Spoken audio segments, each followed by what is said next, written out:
Bonjour, je suis Hakim Na'lam et je vous propose ma chronique du dimanche 28 janvier 2024.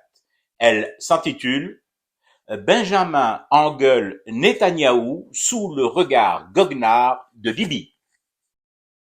Non, ça doit être moi, autrement je ne vois pas qui fêche.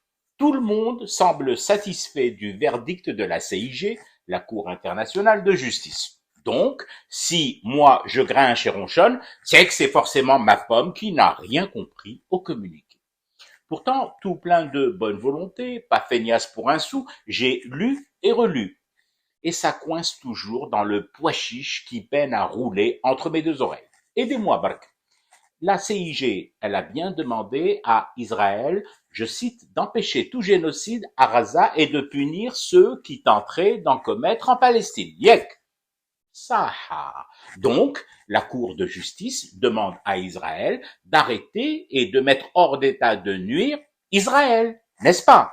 Parce qu'aux dernières nouvelles, et jusqu'à ce que le porte-mensonge de l'armée sioniste en apporte les preuves photoshopées, c'est Tel Aviv et son armée qui commettent un génocide en ce moment à Gaza. Nous sommes d'accord là-dessus.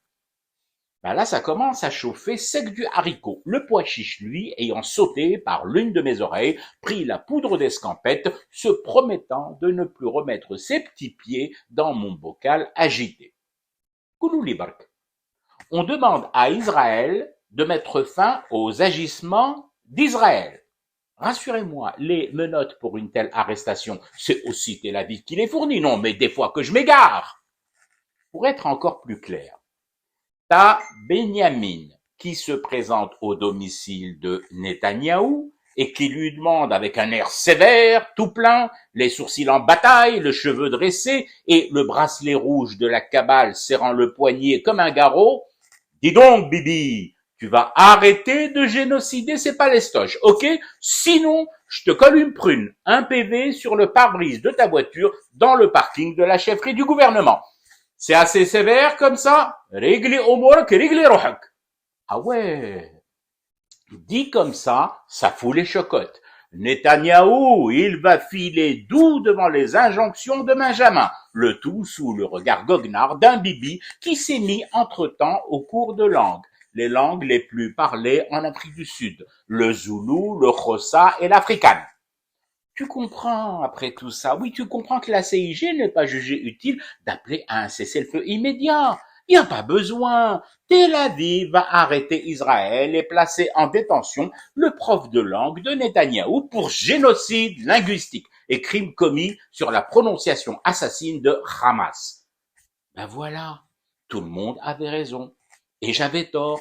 Le verdict de la Cour internationale est en soi révolutionnaire et historique.